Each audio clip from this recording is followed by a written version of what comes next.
So much of this offseason has been focused on Jonathan Kuminga, and rightfully so. We all understand that in a lot of ways, he kind of holds the future of this franchise in his hands, whether it be his development or his value around the league. And then you think about the other young players, and it's obviously Pods and Trace Jackson Davis. Those three played and contributed, and we have a better idea of who they are. You'd like to add Moses Moody to that conversation, but it's hard, granted the opportunity that he has been given thus far, right? And, maybe with Clay gone, he'll have the opportunity to spread his wings. And I like Moses. I do. But again, I have a hard time adding him to these conversations.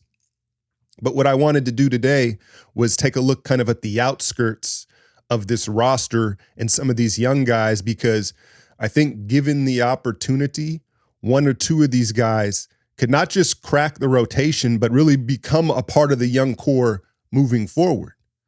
Let's start with Gui Santos. 22-year-old Brazilian, was the 55th pick in the 22 draft, and he's been in the G League. He's been, if you watch those Santa Cruz games, you know who Gui Santos is. He got called up a year ago and finally, I shouldn't say called up, right? He is on, let me correct myself here. He is on a guaranteed contract. He is on this roster this season. What's something that your doctor always tells you? Well, you got to drink more water. Well, if it was that easy, doctor, we'd all would be, right? And I think that is where Liquid IV, the #1 powdered hydration supplement in the world, can help a ton of you. Whether you're an old gym rat like me or you just had a late night partying, again, hydration is the key. And the convenience of Liquid IV in the powdered packets, you can travel with it, take it wherever you want, use it whenever you want, 16 ounces of water. They've got a ton of creative flavors. I'm using the Rainbow Sherbet sugar-free. You're going to get 3 times the electrolytes of the leading sports drinks, as well as 8 other vitamins, the essentials. It's going to encourage you to drink more water, hydrate you better, and boost your performance in the gym.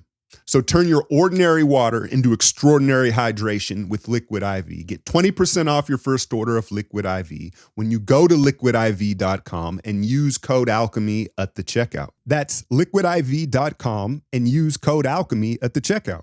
But you remember him, I believe it was in Brooklyn last year, where Kerr, for some reason, I forget what happened. He was like, we got to throw Gui out there. And he flipped the game in a lot of ways. And he got an opportunity and we got excited, and then it lasted about a week, right? And then we didn't see him much.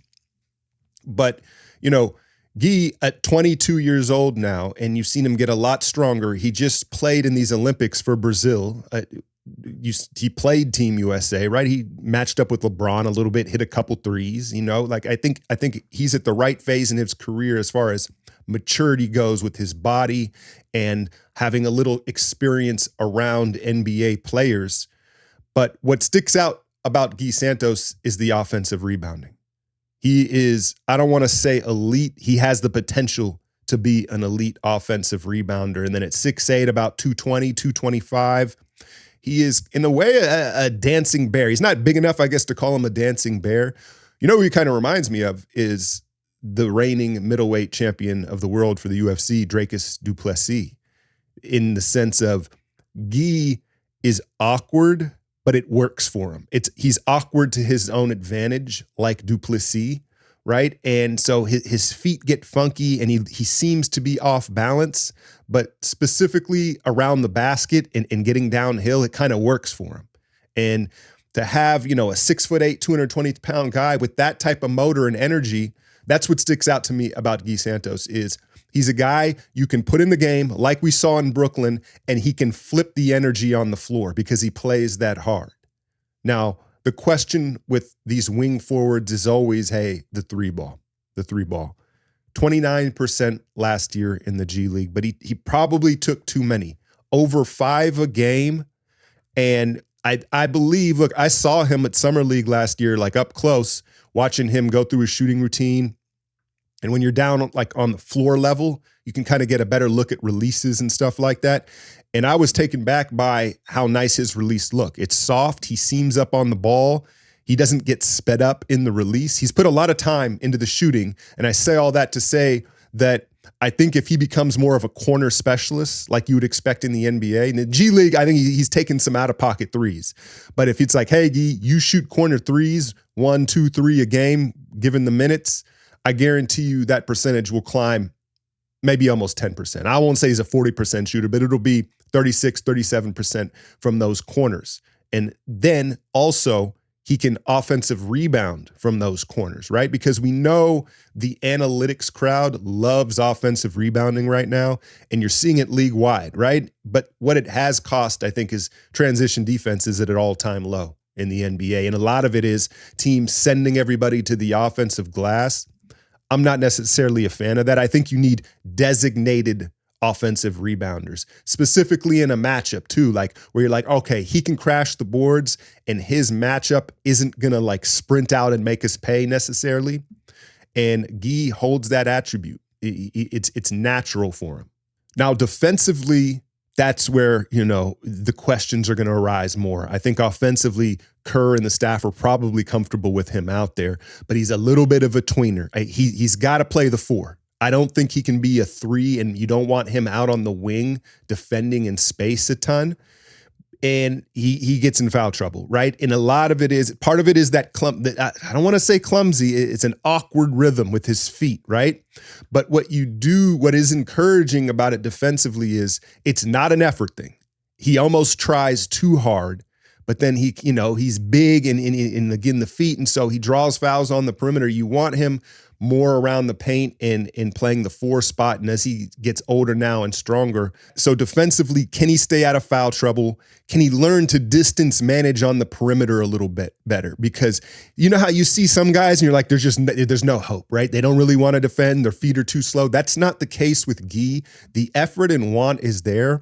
The quickness is there, but there's like a kind of a clumsiness to it, and he's a little overzealous and over physical defensively. But I think that's something you can work with. Can he learn to distance manage and stay out of foul trouble? Because offensively, again, and just overall, he is a floor raiser energy-wise. He can flip the energy on the floor. He also has the Leandro Barbosa layup package. Remember, this is Barbosa's protege. That's how the Warriors figured out who he was and took him in 22. And just the awkward leaning, spinning flips and finishes around the hoop. He's very, very good at that. Little Antoine Jameson-ish, if you will. But you could tell that the Barbosa influence there. So, I don't know how he sees the floor, especially when you look at Kyle Anderson. He's going to have to shoot that corner 3 well. We know the spacing issues that the front court may have. But given the opportunity, I think that Guy is ready to contribute now. A year or 2 ago, he had to grow into his body. He needed more experience, and they knew he was raw when they drafted him. Playing for Brazil now and just being around the system now for a couple years, Guy's ready to contribute. And that's why I led with him, because who knows? If you know who does you know what, you know what I mean? And there's an opportunity in the front court, then I think Guy, I would not be surprised at all to see him seize that opportunity and become like a real part of this core moving forward and part of the rotation. Next up, Quentin Post. Where is Quentin Post? Have y'all heard anything about Quentin Post? Before I get into this, I'm not really sure if he's a part of this roster, right? There was the confusion about how they acquired him, reacquired him. Portland was involved, right? And some people are under the belief that Quentin Post plays for the Blazers. So there's that. I think when you look at some of the depth charts in his Wikipedia, it says he's a center for the Golden State Warriors. Now, he has not signed a contract. And it was under my understanding that he was going to get one of the 3, there's 3 now, 2-way contracts, right? Because they're trying to lead, they're trying to dodge all this stuff at the end of the roster with the roster spots, right? Now, Pat Spencer, who is not on this list, but I think is, it's interesting. In Summer League, they tried to turn him more into a point guard, an on-ball guard, and he did better than I thought. So Pat Spencer, he's older. He's 28. I'm not going to put him in the young core group here, but Pat Spencer has one of those spots. And then Daquan Plowden, who we'll talk about here in a minute, has the other. And then remember Reese Beekman, who was he at Arkansas? Did they take him from somewhere in the SEC, right? Who people were excited about initially. He played in the California Classic, and then he was injured in Vegas. But the bottom line is that those were the 3 two-way spots, but the Warriors are able to swap them out. And again, we know Pat Spencer and Daquan are going to be there, right? And so you imagine they're going to swap, or they're trying to swap Beekman out and put Quentin Post in that third two-way spot. I don't see why that wouldn't happen unless perhaps Post was under the impression that he was going to get a contract like Trace Jackson Davis got, where it was like a 4-year guaranteed. Remember that story? Dunleavy's brother, Trace's agent. But I don't see where, what other opportunities Big Quentin Post has. He's 24 years old, if you don't remember, the stretch center out of Boston College. And he did end up playing in 2 or 3 of those final summer league games because he was hurt with a calf strain or something like that. I liked what I saw. Right away. You can tell he is refined and polished offensively, particularly in the pick and roll game and pick and pop game. The shooting comes as advertised. He's a big guy who knows he's big. So he's never sped up with that release, right? He's like, I'm going to take it on my time when I want. But I think one thing that kind of sets him apart as a pick and pop big, a lot of the centers that shoot the three toe the 3-point line. Embiid, Miles Turner, you name it. The center, the handful of centers that do now, maybe Karl Anthony Towns, if you want to call him a center, has some more range to that, right? But if you think, just close your eyes and think about Nurkic, all these guys that shoot it, it's usually that top of the key 3, or if it's on the wing, they're towing that line, right? Quentin Post has range on his 3. He showed in those few games, and if you go look at the tape at Boston College, he'll pull from super deep, and he's really comfortable with that. And that changes the geometry on the floor of where he can set those screens up at the logo, and it just spreads the defense apart. And so I think that that's valuable. Offensively, look, there's no questions about it. The reason why he was was he the 55th pick too? 53rd? It's weird how the synchronicity of how the Warriors tend to get the same pick even late in drafts. But anyway, defensively, is he going to be able to hold up in today's league where they're probably going to relentlessly try to put him in pick and rolls, right? He's not going to switch. We know that, right? Now, where he looked good was north-south. So if he gets called up into a pick and roll and he shows and then retreats, like if the guard is trying to turn the corner and get downhill, you can tell he has a really good feel for containing and playing that like cat and mouse game and not letting them get the lob and then challenging like that. It's laterally that's going to be the question. And if you have these guards where so many of them are looking to fire right off the high screen, that's where I think, it's going to be hard for him to stay on the floor. But overall, I really hope they find a way to fit him on this roster. I don't know why you go to all that trouble to not retain him on this roster. Again, he's 24 years old, and he looks like he can become a really serviceable backup big man and a guy that just changes your look, right? And changes the spacing on the floor, competitive.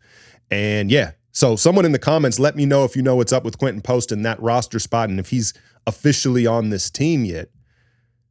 Daquan Plowden, the star of Summer League, man. Now, he's 25 years old, but I'm going to include him on this young core. That's the cutoff for me. No, I just, this is his first real opportunity in the league. I guess he's bounced around some G League teams, Orlando, a couple other ones here, but I'm including him in this young core. That's how excited I am about him. And as crazy as this sounds, Daquan Plowden is the prototype player that teams are looking for right now as far as a role player, a big framed wing with a high motor who shoots the 3. That's what he looked like in the summer, right? And it's taken him to age 25 to get there with that. But he is on paper the type of player that every team in the league is looking to add to their roster. And it's funny because when I first saw him in the California Classic, it was in San Francisco, and you look at him initially and you look at his frame and you're like, oh, he looks like a bouncy slasher, right? And then up goes this moonball 3. I was like, oh, okay, that was confident, knocks it down, right? He had a crazy start to Summer League, right? He went like 6 of 7. He was shooting, he went crazy, right?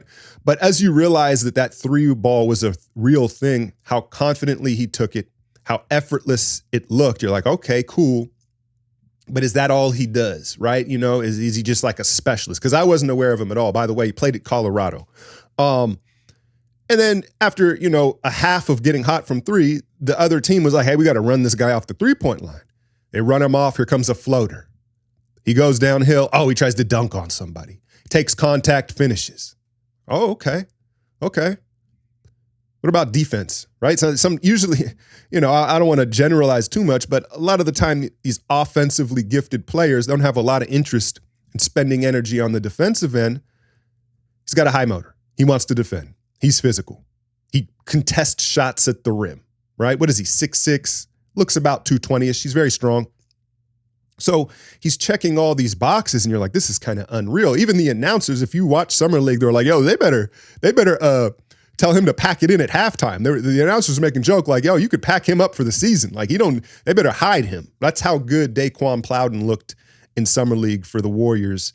And he reminds me of, I've said this before, KCP. He looks like KCP. Now, I don't know if KCP is a really good defender, man. And KCP does have a mid-range game that Plowden hasn't flashed as far as like middies. But it's the same type of player, same frame, same motor. And if he can consistently shoot that three, man, like, listen, again, where I know the depth, and you sit and you look and you say, where's the opportunity going to come for Plowden? At the same time, Steve Kerr, we know, has shown that like he'll play a two-way guy over like I could see him playing over Moody. I could see him playing over Hield. We just paid Hield, right? Like I just, we know Kerr is willing to do that. And when you look at his two-way ability and how effortless he shoots the three, he can slash a bit. Like he's just checks a lot of boxes. And so Daquan, he's the most excited I am about this. And I think that, that so much focus towards the end of this summer has been negative about not landing Markkanen, and Steph doesn't have a second star, and we got to pay all this, right? Like, I know these guys aren't necessarily going to knock us up into contention, but I do think, I just want to remind you that I think we have some exciting prospects and some exciting younger players that no one's talking about at the end of the roster that could make a jump, man. They could make a jump. And if I had to guess, Daquan Plowden, man, I feel like somehow, some way he's going to get into this rotation. Now, I don't want to be all positive. I tried to take a couple negative notes, or if you wanted to play devil's advocate with some of these guys, right? Like Gee, foul issues could keep him off the floor for sure. Post, defensively, if he's just not lateral enough to defend in pick and rolls, that could certainly keep him out of it. Hell, if he's even on the roster, right? With Plowden, dude, I don't know what you would, again, opportunity if he just doesn't get minutes. And then what I would say is, what I was surprised to learn when I did a little bit of research about him, the three ball is a relatively new skill for him. He wasn't this shooter at Colorado. He was a slasher scorer defender that turned himself into a three-point shooter, right? And if you look at the development of guys, that's a much more realistic path than getting a score shooter to become a good defender, right? If you look at a KCP and guys like that, right? It's like, oh, they hung their hat on defense and being a high motor guy because that's kind of in, I don't know if you teach that, right? But the shooting can, I know I say shooters are made early, but you can become a better shooter, right? I don't know, becoming a better defender, I guess I'm rambling now. But my point is, if you were to say, okay, it doesn't work for Plowden and you want to be negative and whatever, okay, maybe doesn't get enough opportunity or not enough rhythm if he's just playing sporadic minutes and opportunities, and then the three ball kind of disappears on him, right? Whether it's shooting with Steph or, again, just not getting a rhythm in minutes, because it is, again, a relatively new skill set. But my eye test tells me he really believes in that thing. Granted, summer league, right? But it just looks, the way it goes in, pause. It looks like a shooter's shot, like he's a shooter. And so the only thing I see holding Plowden back from really becoming a part of this team moving forward is opportunity. Let me know in the comments out of these three, who you think has the best chance to crack the rotation, or even some thoughts on Moody or Pat Spencer. And please inform me if you know about Quentin Post. I can't figure it out, and maybe someone knows. Slater, some of these guys, I think we're all just waiting to hear how they work him into the roster. As always, hit that like, share, and subscribe. I'm out, y'all.